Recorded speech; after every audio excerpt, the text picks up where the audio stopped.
कृपा होती है गुरु की इंस्ट्रक्शन से। इंस्ट्रक्शंस तो, और हम भले कितने पतित तो अगर हम उस इंस्ट्रक्शन को फुलफिल करने का प्रयास करेंगे, उस इंस्ट्रक्शन को मानने का प्रयास करेंगे, तो अपने आप ही कृपा हो गई, मतलब इट इज़ डन। ये छोटा सा प्रिंसिपल लोग नहीं समझ पाते हैं। मैं बहुत बार देखा हूँ, मतलब भक्तों के अंदर भी मतलब ये छोटे से अंडरस्टैंडिंग आना बहुत मुश्किल होती है। मैंने कई बार मुझे समझ नहीं आता इतना कॉम्प्लिकेटेड क्यों है। भक्ति क्या है? कोई पूछे, अगर वो पूछते भक्ति किसको कहते हैं, तो भक्ति मतलब होता है कृष्ण के हेडेक को शेयर कर लो, दैट इज भक्ति। गुरु के हेडेक को शेयर कर लो, दैट इज भक्ति। उसको भक्ति कहते हैं। कोई बहुत बड़ा मतलब रॉकेट साइंस नहीं है ये भाई। जैसे कोई व्यक्ति बोले, मैं उदाहरण देता हूँ आपको, दो व्यक्ति हैं, मैं दोनों की साइकोलॉजी को समझाऊंगा, आप खुद समझ जाओगे, है ना। जैसे मान लीजिए एक पिता की दो संतान है, और पिताजी व्यापार कर रहे हैं, व्यापार में भारी लॉस चल रहा है, या मतलब मेहनत कर रहे हैं एक अच्छा उसको बनाने के लिए। अब दो लड़के हैं, तो एक लड़का क्या कर रहा है, एक लड़का हरे कृष्ण जप रहा है, और वैराग्य में रहता है ना। ना पिता से कुछ लेता है, नहीं मैं कुछ नहीं मांगूंगा, अपना काइंड ऑफ सॉलिट्यूड में रहना पसंद करता है, ना पढ़ता लिखता है, पिता का सम्मान करता है, लेकिन पिता की जिम्मेदारी में हाथ नहीं बटाता है। और दूसरा व्यक्ति है जो पिता की जिम्मेदारी में हाथ बटाता है, ये सोचकर कि कभी हमारा है। तो दोनों केस में पिता का अनुग्रह किसके ऊपर रहेगा? ये तो मैटेरियल एग्जांपल हो गया, लेकिन स्टिल ये भी यहाँ पे लागू होता है। किसके ऊपर रहेगा? जो हाथ बढ़ाता है। सिमिलरली कृष्ण कॉन्शियसनेस के अंदर सेम प्रिंसिपल अप्लाई होता है। हम इस्कॉन में हैं, हम प्रभुपाद जी के आंदोलन में हैं, हम प्रभुपाद जी के आंदोलन में कैसे हाथ बढ़ा सकते हैं? That is considered to be more important. हम कितना तप कर सकते हैं, कितना हम वैराग्य रख सकते हैं, दैट इज नेवर इम्पोर्टेंट। शिला भक्त, मतलब मैं ऑफकोर्स उसको एनकरेज नहीं कर रहा, जैसे एग्जाम्पल दे रहा हूँ। शिला भक्ति सिद्धांत सरस्वती ठाकुर महाराज के जमाने में दो शिष्य का एग्जाम्पल है।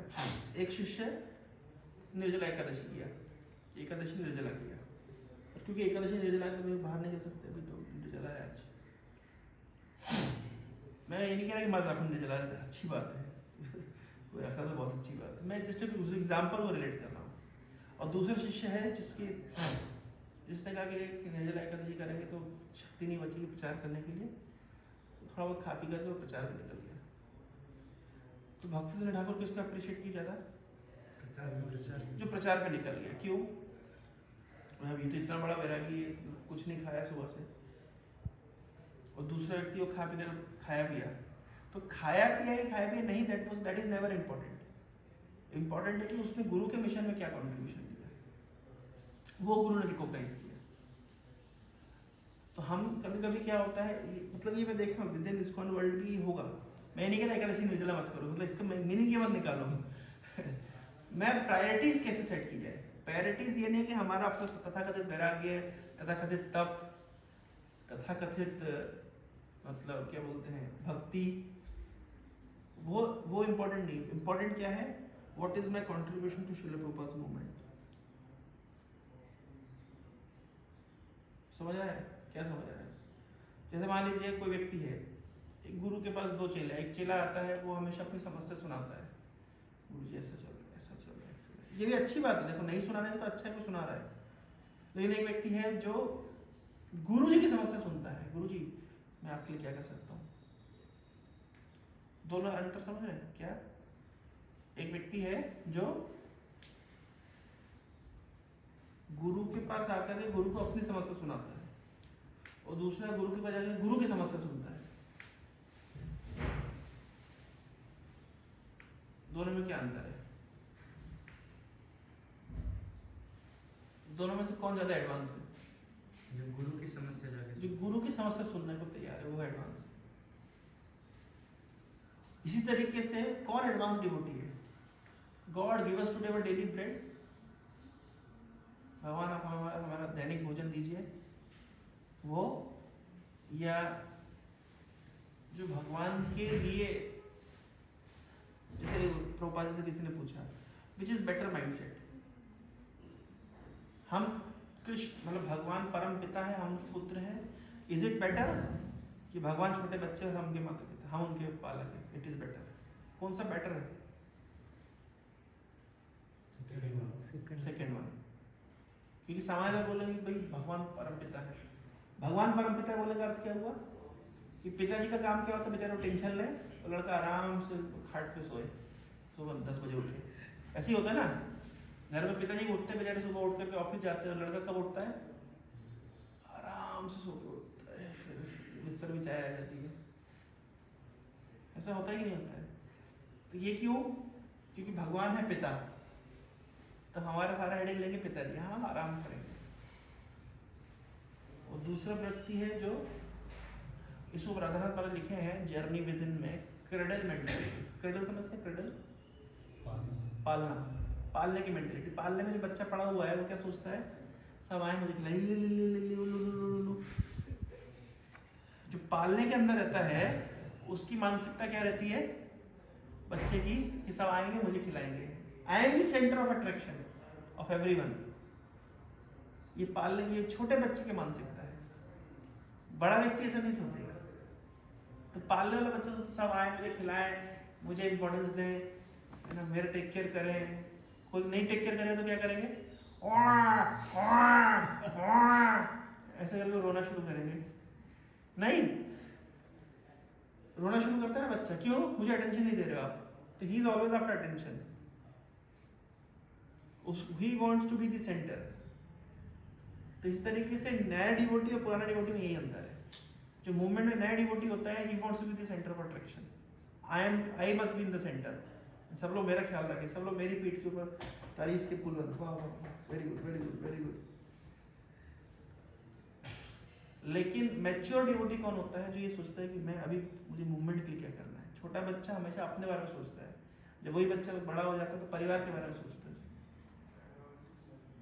तो बड़ा होना छोटा, जो one who is obsessed with his own problems वो छोटा बच्चा है, and one who is kept aside his own problems because I have bigger problems, I have to think for my family, I have to think for my society, जो इस तरह सोचता है उसको महान माना जाता है।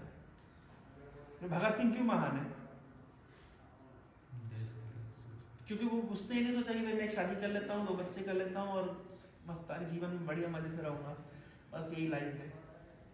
उसने उन चीजों को सेक्रीफाइस किया, अपनी तथाकथित नीड्स एंड प्रॉब्लम्स को सेक्रीफाइस किया एक हायर प्रॉब्लम को सॉल्व करने के लिए, उसलिए वो महान है। तो अगर महानता का कोई भी लक्षण आप देखिए, जिन्होंने भी अपने personal problems and personal needs को सेक्रीफाइस किया because they have bigger problems to solve, वो लोग महान बने। ये महानता का लक्षण है।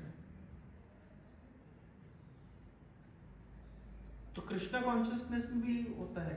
मैं एक बच्चा, अभी नाम नहीं बताऊंगा, एक डिवोटी के साथ इस तरह हुआ, is always obsessed with this problem, पूरा हमेशा क्या कहते हैं उसको, बोलते ना मेंटल उसमें रहता है, क्या बोलते हैं, डाइपोल मूवमेंट चलता है, मतलब कभी इस पोल पे कभी उस पोल पे। तो जब कुछ होता है तो प्रॉब्लम उसको होता है, मैं तो पति, तो मेरे से कुछ भी नहीं होगा, मैं कुछ नहीं कर सकता। तो मैं भी उसको हड़का दिया, मैंने कहा भाई सुन, if you always be obsessed with your problems, किसी ने मुझे क्या कह दिया, किसी ने मुझे किस तरह व्यवहार कर दिया, मेरी नीड्स फुलफिल नहीं हो रही है, तो हर जगह पे मैं सेंटर में कौन है? मैं। तो इस तरीके से वो व्यक्ति ज्यादा कंट्रीब्यूशन नहीं दे पाएगा मूवमेंट को, क्योंकि वो तो ऑब्सेस्ड है ना अपनी प्रॉब्लम से।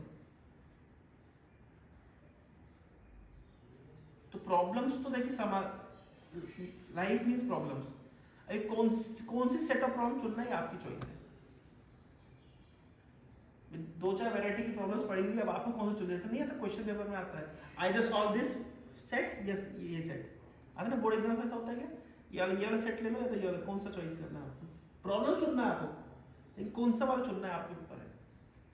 भक्ति सिद्धांत सरस्वती ठाकुर अच्छा एग्जाम्पल देते हैं। तो उंगली में चोट लगी और घर में आग लगी तो क्या करोगे? उंगली की चोट सॉर्ट आउट करोगे, घर की आग बुझाओगे?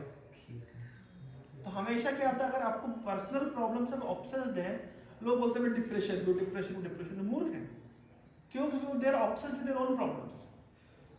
आप बड़ी प्रॉब्लम, आप लार्जर एंड की प्रॉब्लम सॉल्व करने जाओगे तो आपका डिप्रेशन सब खत्म हो जाएगा।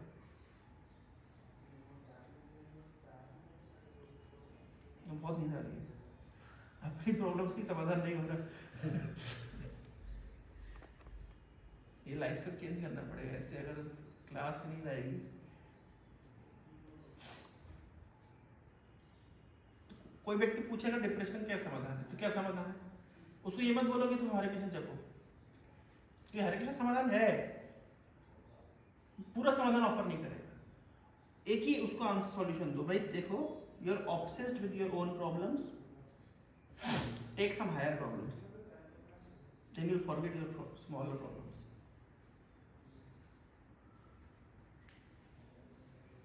That is what mature devotees. Mature devotee का मतलब यही होता है, जो मैच्योर होता है ना, उन लोगों को आपने कभी प्रश्न नहीं उठता कि जो भक्त लोग काफी समय से मूवमेंट में, उनको प्रॉब्लम्स नहीं है, तो क्यों उनकी प्रॉब्लम उनको डिस्टर्ब नहीं करती है? क्यों वो स्थिर रह जाते हैं? क्योंकि वो हायर प्रॉब्लम्स में अपनी चेतना को लगा रखा है। उन्हें सोसाइटी चलाने की प्रॉब्लम है, उन्हें मूवमेंट चलाना है आगे। इतने सारे डिवोटीज आते हैं, उनकी प्रॉब्लम्स को समझना होता है। तो जब वो व्यक्ति खुद की प्रॉब्लम से परेशान है, क्या दूसरे को काउंसलिंग करेगा बेचारा? तो ये बहुत बड़ा सेवा है, अपनी प्रॉब्लम्स को भूल करके दूसरे की प्रॉब्लम्स में समय देना, ये बहुत बड़ी सेवा है। ये मैच्योरिटी हमसे एक्सपेक्टेड है। इसलिए कभी भी कोई टास्क मिले तो ये नहीं बोलो मैं तो पतित हूं,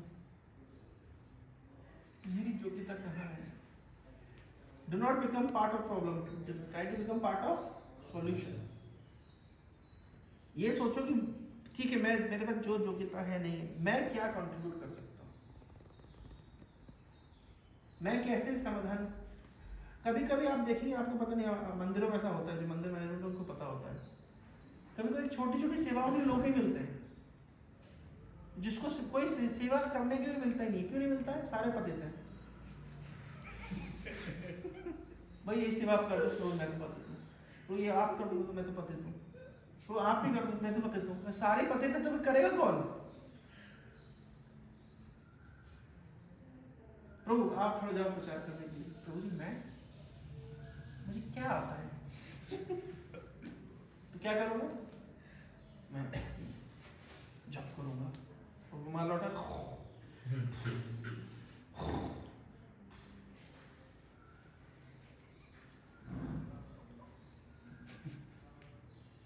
मैं ये देख रहा हूँ कि प्रैक्टिकल प्रॉब्लम है। क्यों? क्योंकि लोग अपनी प्रॉब्लम से इतना ऑब्सेस्ड है।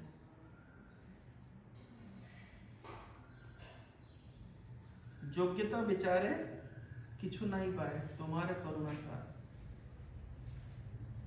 हम जब गुरु के पास जाते हैं तो अपनी योग्यता का विचार नहीं करना चाहिए। जब हम प्रभुपाद जी के आंदोलन में जुड़े हैं तो हमें अपनी योग्यता का विचार करने की आवश्यकता नहीं है, मैं योग्य हूं या नहीं, मेरे कंधों पे क्या जिम्मेदारी दी गई है, बस मुझे उसको विचार करना है। और फिर भगवान एम्पावर करते हैं। आप पढ़िए, इतिहास में पढ़ा था गिरिराज को, कितनी बार लगता है इतनी बड़ी जिम्मेदारी भगवान ने मुझे दे दी, कैसे करूँ कैसे करूँ, किए कि नहीं किए, कर पाए कि नहीं कर पाए। We simply have to become instrument, use करने वाला कोई और है। कोई इंस्ट्रूमेंट ही आकर के बोल सकता है अच्छा मैं हथौड़ा, मैं कील ठुकवाओगे? अरे नहीं ठुकवा पाओगे। माना हथौड़ा है, आप कील ठोकने, हथौड़ा बोलना शुरू करे, अरे बोलिए मुझे कहाँ पकड़ लिया आपने, मेरे से ना ठुकेगी कील, मेरे से ना ठुकेगी। हथौड़ा चुप रहे, बस मेरे हाथ में जैसे मैं चला रहा हूँ चलने दो। ये होते हैं इंस्ट्रूमेंट, निमित्त मात्र। ये बहुत इंपॉर्टेंट कॉन्शियसनेस है जिसको हमें मतलब अपने अंदर उसको इनबिल्ट करना ही पड़ेगा अगर हमें वास्तव में कुछ। एक होता है तो पहले एक जीवीसी का वो था टाइटल, मोर डिवोटीज हैप्पी डिवोटीज, ठीक है, क्योंकि डिवोटी होना सरल है, डिवोटी होगा मोर डिवोटी, लेकिन तो फिर सैड डिवोटी है, बेचारा परेशान है, जीवन में त्रस्त है। कौन डिवोटी सैड डिवोटी होता है जानते हैं? जो डिवोटी हमेशा सेंस ग्रेटिफिकेशन को कंटेम्पलेट कर देता है वो सैड। तो एक चाहिए more devotees, then we want happy devotees. अब कोई हैप्पी है, लेकिन कैसे हैप्पी है? वो अपनी चैंटिंग में, अपनी रीडिंग में, अपनी हियरिंग में, अपने मजे में। मोर डिवोटी हैप्पी डिवोटी, नहीं अब ये काम नहीं चलेगा, फिर जीव इसने कहा ये गलत हो गया। मोर डिवोटी हो गए लेकिन पहले साइड थे, तो अब एजेंडा निकाला मोर डिवोटी हैप्पी डिवोटी, अब सारे हैप्पी हैं। तो इतने हैप्पी है कि अपने आप में आत्माराम है, इनको कोई संसार में कोई मतलब नहीं है, दुनिया में क्या चल रहा है, इतने हैप्पी हैं। बोले नहीं ये ठीक नहीं होगा। एक और more devotee happy devotee contributing devotee.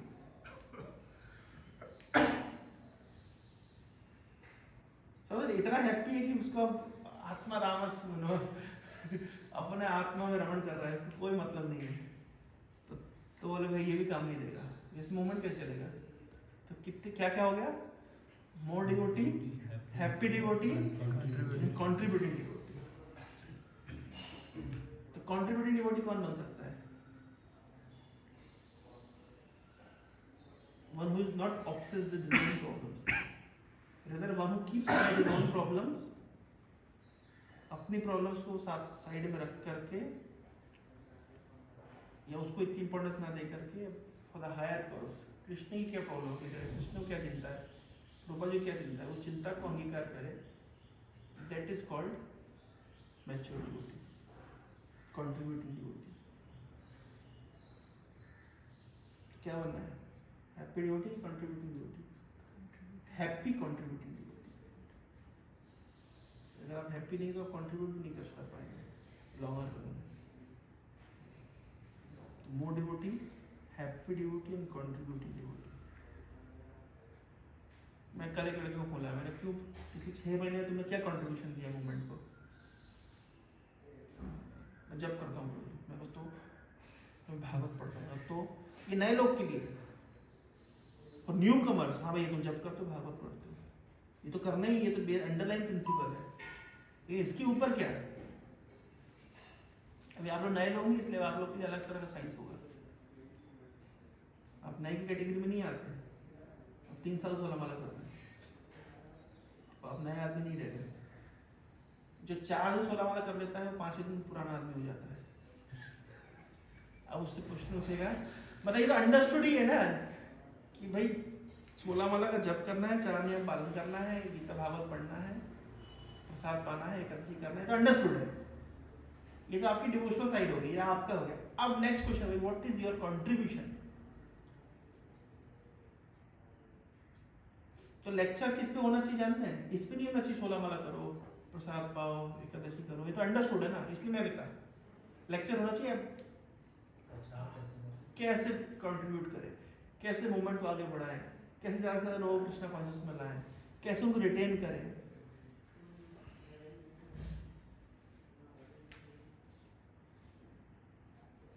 फिर जब ये समस्या नहीं उठनी चाहिए, रोज बेस में रहता क्यों? बोले मम्मी डांटेंगी। अरे मम्मी डांटेंगी तो अपनी प्रॉब्लम में इतना फंसे हो?